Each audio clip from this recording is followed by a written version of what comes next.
அனைவருக்கும் வணக்கங்க. இப்போ நான் நந்திகேஸ்வர அஸ்ட்ராலஜிலேருந்து பேசுகிறேங்க. இப்போ ஒவ்வொரு வீட்லேயும் கிரகம் நிற்கும். இப்போ மேச வீட்டில் சூரியன் நிற்கிறாருன்னு வச்சுக்கோங்க. அந்த மேச வீட்டில் சூரியன் உச்சத்தடைவர். இப்போ அந்த மாதிரி இந்த பாடம் முக்கியமான பாடங்க. இந்த ராசியில் இருக்கிற இப்போ ஒவ்வொரு 12 ராசியிலையும் கிரகங்கள் அமர்ற இடத்துல அது உச்சமாக நீச்சமாக பகை வருதா நட்பு வருதா அப்படிங்கிற விளக்கத்துக்காக இந்த பதிவிட்டிருக்கேன். இந்த பதிவு இல்லைன்னா உன்னால் சொல்ல முடியாது, கிரகங்களுடைய தன்மை தெரியாது. இப்போ எல்லா வீட்லேயும் சூரியனும் நட்பாக இருக்க மாட்டாருங்க, எல்லா வீட்லேயும் சமமாக இருக்க மாட்டாங்க, எல்லா வீட்லேயும் நீச்சமாக இருக்க மாட்டாங்க, எல்லா வீட்லேயும் உச்சமாக இருக்க மாட்டாங்க. ஒவ்வொரு ராசிக்கும் ஒவ்வொரு தனித்தத்துவத்தை சூரியன் பெற்றிருப்பார். அந்த 9 கிரகங்களும் பெற்றிருக்குங்க. இப்போ சூரியன் மீன வீட்டில் நட்பாக இருக்கும், மேச வீட்டில் உச்சமாக இருக்கும். புரியுதுங்களா? மேச வீட்டில் ஆட்சி உச்சமாக இருக்குங்க, ஆட்சி உச்சம் இப்போ ரெண்டுமே அதில் அடைஞ்சிருக்குங்க. மேச வீட்டில் ஆட்சி உச்சமாக இருக்கும், விருச்சிகத்தில் உச்சமாக இருக்கும். அப்போ இந்த மாதிரி கிரகங்கள் நம்ம பார்த்து சொல்லும் போதுங்க இதை நம்ம தெளிவாக இருக்கணுங்க. இப்போ மேச வீட்டில் இப்போ இப்படி இப்போ இது உச்சம் சூரியன் உச்சமாக இருக்குங்க. சூரியன் மேச வீட்டில் உச்சமாக இருக்கும், செவ்வாய் ஆட்சி உச்சமாக இருக்குங்க. இப்போ ஒவ்வொரு வீட்டுக்கும் 2 வீடாக இருக்கும். இப்போ மேசத்துக்கும் விருச்சகத்துக்கும் செவ்வாய் வீடு வரும். அந்த செவ்வாய் இங்கே ஆட்சி உச்சம் பெறும். கூட்டல் போட்டிருக்கு பாருங்கள், ஆட்சி உச்சம் பெறும். இங்கே ஆட்சி மட்டும் பெறும் செவ்வாய். அதே மாதிரி ரிஷப வீட்டில் பாருங்கள், இது சுக்கிரன் வீடு. இங்கே ஆட்சி மட்டும் பெறும் ரிஷபத்தில். துலா வீட்டில் சுக்கிரன் ஆட்சி உச்சம் பெறும், அதான் கூட்டல் குறி போட்டிருக்கேன். அதே மாதிரி மிதுன வீட்டுக்கு புதன் வருவாங்க ஆட்சி கிரகமாக. கன்னி வீட்டுக்கு புதன் வருவார், ஆனால் ஆட்சி உச்சமாக வருங்க, கூட்டல் போட்டிருக்கேன். சந்திரனுக்கு மட்டும் ஒரு வீடு தாங்க. கடக வீட்டில் சந்திரன் ஆட்சியாக இருப்பார், உச்சம் ரிஷபத்தில் அடைஞ்சிருப்பார். சந்திரன் உச்சமாக இருப்பார். அதே மாதிரிங்க சூரியன் இங்கே சிம்ம வீட்டில் மட்டும் ஒரு வீடு தாங்க. இங்கே 2 பேர்த்துக்கு மட்டும் ஒரு வீடு தான், சந்திரனுக்கும் சூரியனுக்கும் ஒரு வீடு. சூரியனும் ஆட்சி உச்சமாக சிம்ம வீட்டில் இருப்பாங்க. அதே மாதிரி தனுசு வீட்டில் குரு வீடு, தனுசு வீடு ஆட்சி உச்சமாக இருப்பாங்க இந்த கிரகம். மீனத்தில் குரு ஆட்சி மட்டும்தான் இருப்பாங்க. கும்பமும் மகரமும் சனிக்கு வீடுங்க. ஒவ்வொரு கிரகங்களுக்கு 2 பாவக வீடுகள் ஆட்சி வீடு உச்ச வீடு அப்படி வருங்க. ஒவ்வொரு கிரகத்துக்குமே 2 வீடான சந்திரனும் சூரியனுக்கு மட்டும் ஒரே வீடு தான், கடகமும் சிம்மமும் தான் இருக்குது. சரி, கும்பத்தில் சனி பகவான் ஆட்சி உச்சமாக இருப்பாங்கங்க. மகரத்தில் சனி ஆட்சி மட்டும் பெற்றிருப்பாங்க. சரி, மகரத்தில் வருங்க சூரியன் பகையாக இருக்கிறாங்க, தனுசில் சூரியன் நட்பாக இருக்கிறாங்க. புரியுதுங்களா? இந்த இடத்துல சூரியன் உட்காந்தா நல்லது, இந்த இடத்துல இருந்தால் பகையில் உட்காந்தா எப்படி இருக்கும், அது தப்பாகும். அதே மாதிரிங்க செவ்வாய் இங்கே உச்சம். இதே மகர வீட்டில் செவ்வாய் உச்சமாக இருப்பார், கடக வீட்டில் செவ்வாய் நீச்சமாவார். பாருங்கள், கடக வீட்டில் செவ்வாய் நீச்சமாவார், கடக வீட்டில் செவ்வாய் நீச்சமாவார். புதன் இங்கே பகையாக இருப்பார், இங்கே ஆட்சியாக இருப்பார், இங்கே ஆட்சி உச்சமாக இருப்பார், இங்கே நட்பாக இருப்பார். இங்கே இந்த விருச்சக வீட்டில் சமமாக இருப்பார், தனுசு வீட்லேயும் சமமாக இருக்கிறாரு, மகர வீட்லேயும் புதன் சமந்தாங்க, எல்லா வீட்லேயும் சமமாக வருவாங்க. பாருங்கள், புதன் நீச்சமாயிட்டார். மீனத்தில் போய் புதன் நீச்சமாயிட்டார். புதன் இங்கே நீச்சங்க, புதன் சமங்க, இங்கே நட்பாக இருக்கிறாரு, ரிஷபத்தில் நட்பாக இருக்கிறாரு, இங்கே ஆட்சியாக இருக்கிறாரு, பகையாக இருக்கிறார். கடகத்தில் புதன் பகை. புதன் படிப்புக்காரகன். யார்? புதன் படிப்பு. குரு ஓரளவுக்கு வருவாருங்க, இருந்தாலும் புதன் கல்வி சம்மந்தமான கிரகங்க. கடகத்தில் புதன் பகை தாங்க. குரு உச்சமாயிட்டார், குரு உச்சமாயிட்டார். சுக்கிரன் பகை, சுக்கிரன் பகை. சனி பகை, ராகு கேது பகை. எத்தனை பகை வருது பாருங்கள். சூரியன் சமத்தில் வராரு, சந்திரன் ஆட்சியில் வராரு, செவ்வாய். இந்த கடகராசியில் ஒரு குழந்தை இருந்ததுன்னா தாய் மேலே அதிமீறின பாசமாக இருக்கும். தாய் தான் உயிர். அந்த மாதிரி இருப்பாங்க. கடக வீட்டுக்காரருக்கு தாய் என்றால் உயிர் அப்படின்னு எடுத்துக்கணுங்க. ஏன்னா சந்திரன் வீடு, சந்திரன்னா தாய்ங்க, சந்திரன்னா தாய். அதே மாதிரிங்க சிம்ம வீட்டில் சூரியன் வந்து தகப்பனாரை குறிக்கும், ஆட்சி உச்சம். சிம்ம வீட்டு சிம்ம லக்கணத்தில் பிறந்த, சிம்ம ராசியில் பிறந்த பசங்க, சிம்ம லக்கணத்தில் பிறந்தவங்களாம் என்னவா இருப்பாங்க, தந்தை மேலே அதிக பாசமாக இருப்பாங்க, தந்தை மேலே அதிக பாசமாக இருப்பாங்க. பாருங்க, கன்னி வீட்டில் சூரியன் சமம், சந்திரன் நட்பு, இவங்க கொஞ்சம் அதிகமாக சமம்னா கொஞ்சமாக இருங்க. இந்த மாதிரிங்க செவ்வாய் பகைங்க, செவ்வாய் பகை, மூத்த சகோதரராக வருவாங்க செவ்வாய். புதன் ஆட்சி உச்சம், நல்லா படிப்பாங்க. புதன் ஆட்சி உச்சமாக, இதை வச்சு தான் நம்ம ஜாதகம் கணிக்க முடியும், பேச முடியும். அதனால் இந்த டேபிள் வந்து ரொம்ப முக்கியமான டேபிளுங்க, எழுதிக்குங்க. குரு பகை, குழந்தைகள் பகையாக வருவாங்க. சுக்கிரன் மனைவி ஸ்தானம் நீச்சமாக போகுங்க. சனி நட்பாக வரும், ராகு கேது நட்பாக வரும். துலாத்தில் பாருங்கள், சூரியன் நீச்சம் ஆயிட்டார், சூரியன் நீச்சம்.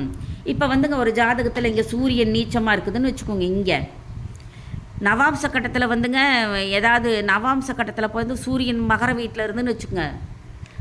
நவாம்ச கட்டத்தில் சூரியன் வந்து பகை வீட்டில் உட்காந்துருக்கு, இங்கே நீச்சமாயிட்டார் துலாத்தில். அப்படி இருந்ததுன்னா நவாம்சத்தையும் பார்க்கணும், மொதல் ராசி கட்டத்தை பார்க்கணும், நீச்சமாயிட்டார். நவாம்ச கட்டத்தில் மகரத்தில் சூரியன் பகை இருக்குது, அப்போ தந்தையார் இருக்க மாட்டார்னு சொல்லணும், தந்தையார் இருக்க மாட்டார்.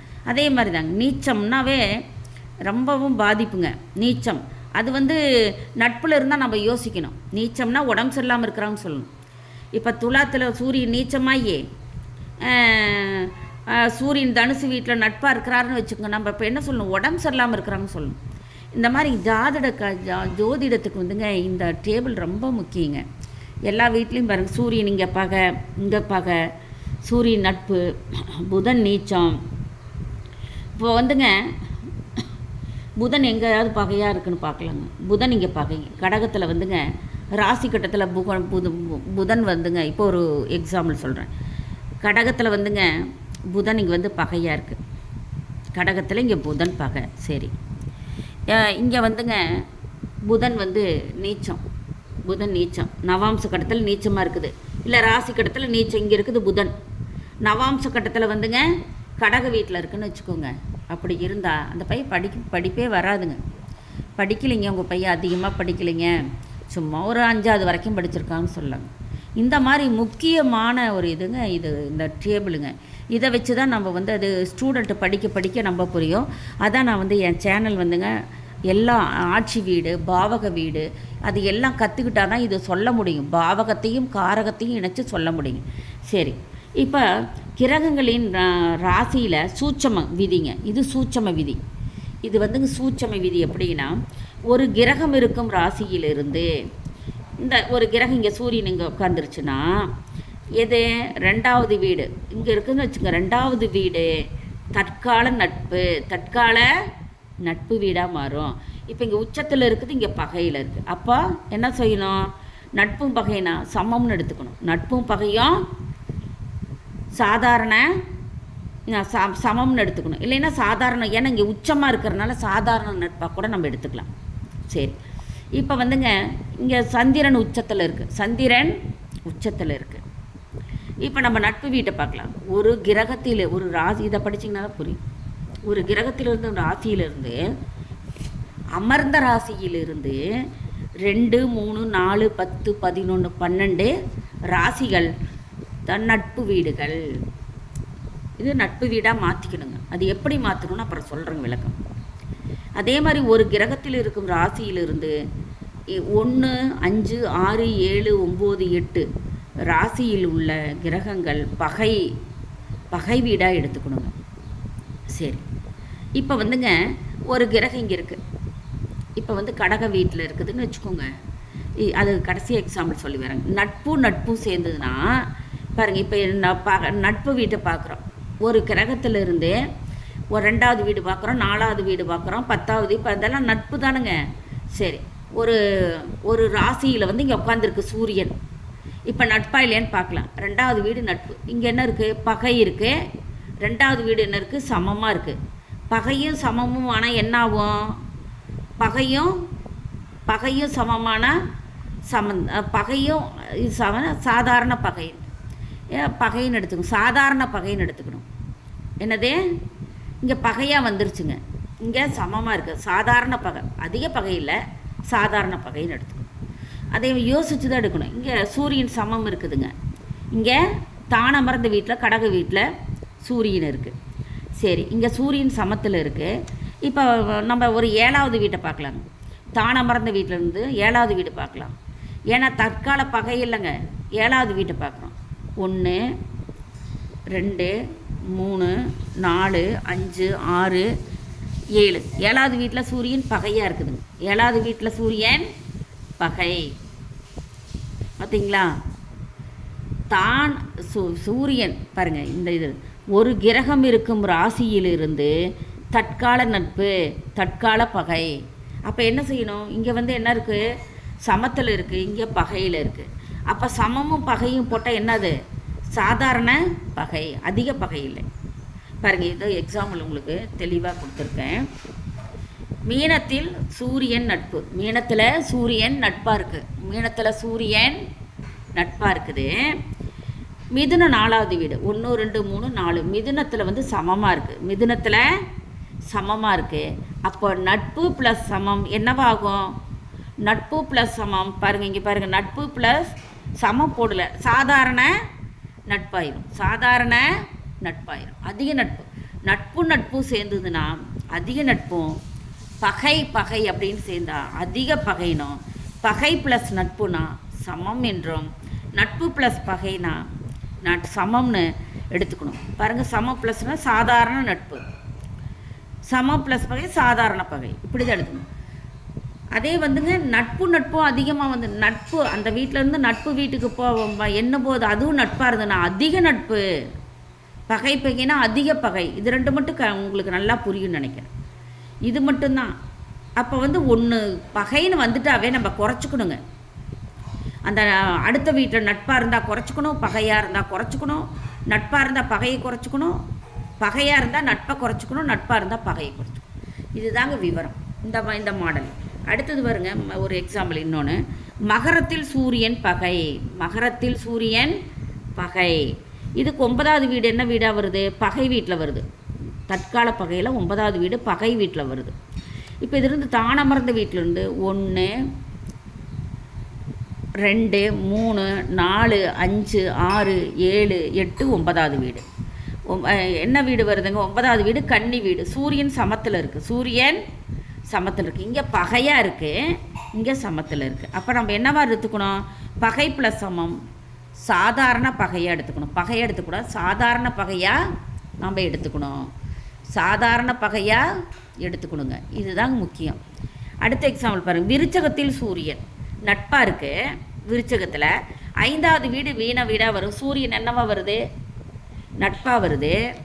அப்போ பகையில் 5வது வீடு மீன வருவதால் நட்பு ப்ளஸ் நட்பு என்னது? நட்பு சாதாரண நட்பாக தான் எடுத்துக்கணும், அதிக நட்பாக எடுத்துக்கூடாது. ஏன் அப்படி எடுத்துக்கூடாதுன்னா 5வது வீடு என்னவா வருது? இங்கே பகையாக வருது. அப்போ நட்பும் அதிக நட்பாக எடுக்காமல் சாதாரண நட்பாக எடுத்துக்கணும். புரியுதுங்களா?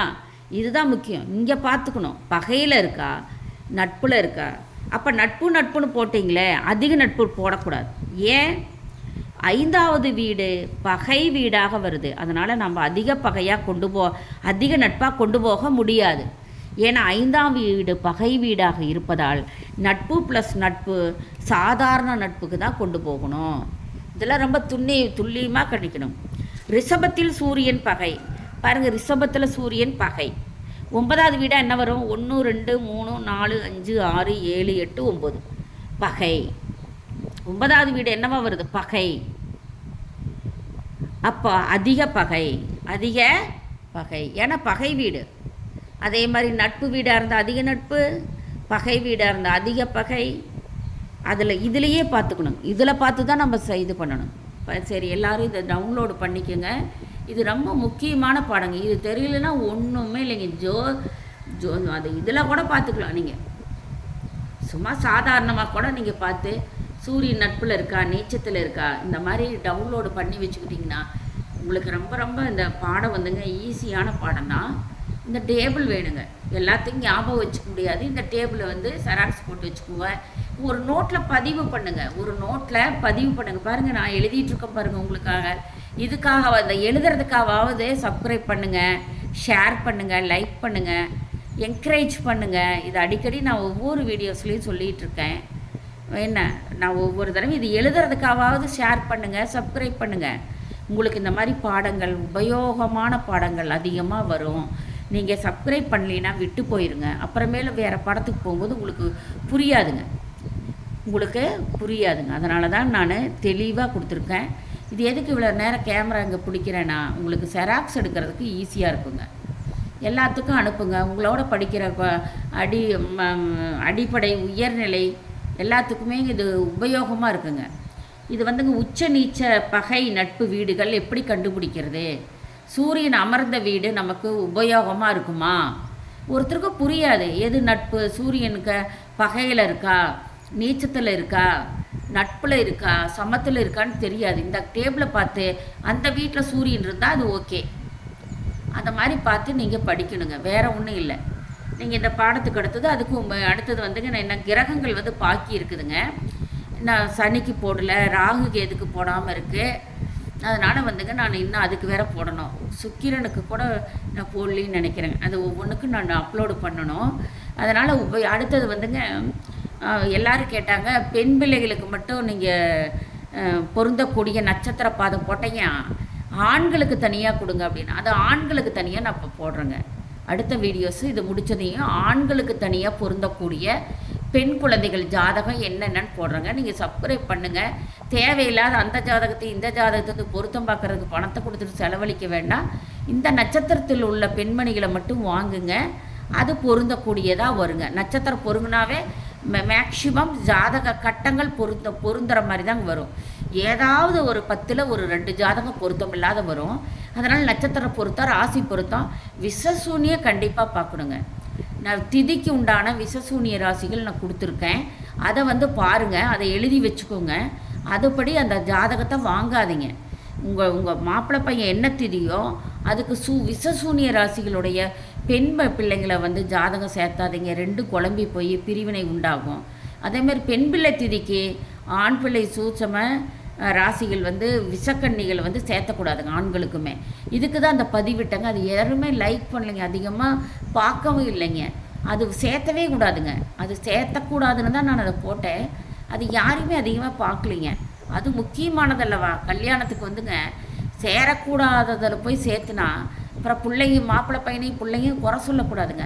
இதெல்லாம் பெற்றோர்கள் தவறு செய்வது. இது அரிய வாய்ப்புங்க. பெற்றோர்களுக்கு வந்து அதை குறித்து வச்சுக்கோங்க. உங்கள் பெண் பிள்ளை என்ன திதி, பையனாக இருந்தால் அந்த பையன் என்ன திதி, அதுக்குண்டான சூட்சமாக ராசிகள் எது, பகை ராசிகள் எது அப்படின்னு கொடுத்துருக்கேன். கணவன் மனைவின்னு கொடுத்துருக்கேன், சூட்சம விதின்னு கொடுத்துருக்கேன். எல்லாமே பார்த்து டவுன்லோட் பண்ணிக்கங்க. ஒரு நோட் போட்டுங்க, எழுதி வச்சுக்கோங்க. அப்போ தாங்க உங்களுக்கு உபயோகமாக இருக்குங்க. பாருங்கள், இதை செராக்ஸ் எடுத்து வச்சுக்கலாம். உங்களுக்கு எழுத முடியாது. ஏங்க நானே எழுதுகிறேன், நீங்கள் எழுதலாம்ல, எழுதிக்கலாம். எழுதுனாதாங்க அப்படியே எடுத்து அப்படியே பார்க்கலாம். செராக்ஸ் போட்டுக்குங்க, எழுதுங்க. ஒரு தடவை எழுதுனீங்கன்னா 100 தடவை படித்ததுக்கு சமமாகும். தெளிவாக உங்களுக்கு வந்து இது புரியலைன்னா டவுட் கேட்குறேன்னா என் செல் நம்பர் கொடுத்துருக்கேன் பாருங்கள். 8344945556 நம்பருக்கு கால் பண்ணுங்கள். நான் எப்பயுமேங்க இந்த ஜோதிட ரீதியாக எனக்கு தெரிந்ததை நான் கட்டுறதை உங்களுக்கு சொல்லித்தரேங்க தெளிவாக. இது ஃபீஸும் இல்லைங்க, ஒன்றும் இல்லை, இலவச படம் தான். எல்லாருமே வீட்டில் இருக்கிற பெண்மணிகள் கூட படிச்சுக்கலாம், ஒன்றும் பெரியதில்லை. ஆனால் என்னோடய சேனல் சப்ஸ்கிரைப் பண்ணால் தான் எல்லா டவுன்லோடு பண்ண முடியும், வீடியோஸ் எடுக்க முடியுங்க. எல்லாமே உபயோகமாக தான் கொடுத்துருக்கேன். ஒன்றுமே ஏனா தானாங்கிற பாடத்தை நான் பதிவிடவே மாட்டேங்க நான். அதனால் உங்களுக்கு உபயோகமாக இருக்குங்க. அடிப்படை ஸ்டூடெண்ட்டுக்கு அது நவாம்ச கட்டம் போடுறது இருக்குதுங்களே, ரொம்ப கஷ்டங்க. உங்களுக்கு ஈஸியாக புரிய வச்சுருக்கேன். 4 கிரகம் தான் வரும், அடுத்தடுத்து 4 கிரக வீடுகள் தான் வரும். அந்த அந்த அந்த நட்சத்திரம் பிடிச்சி டக்குன்னு எண்ணி போட்டுக்கலாங்க. பாருங்கள் எவ்வளோ ஈஸியாக நான் கொடுத்துருக்கேன்னு. இந்த இல்லைன்னா நீங்கள் உங்கள் கிரகம் வந்து சூரியன் மேச வீட்டில் இருக்குது, அப்பா நல்ல வீட்டில் உட்காந்துச்சு உச்சமாக பரவாயில்ல அப்படின்னு சொல்லணுங்க. சூரியன் கெடுல, சந்திரன் வந்து கடகத்தில் உட்காந்துருக்கா, சரி ஆட்சியில் உட்காந்துருக்கு, ரிஷபத்தில் உட்காந்துருக்கா, உச்சத்தில் உட்காந்துருக்கு, புதன் பாரு கண்ணியில் உட்காந்துருக்கா, ஆட்சி உச்சம் நல்லா படிக்கும். அப்படி நீங்களாக கெஸ் பண்ணிக்கலாங்க. லக்கணத்தில் லக்கணம் கன்னி லக்கணம் இருந்தால் ஆட்சி உச்ச வீடு, இந்த பிள்ளை நல்லா படிக்கும், நல்லா பாடும், அப்படி நம்ம யோசிச்சுக்கலாங்க. நீங்களாகவே ஜோதிடர் ஆகலாம். ஆனால் என்னோட ஒன்றை மிஸ் பண்ணாலும் இடையில ஸ்டக் ஆகுங்க. நன்றி, சுபம்.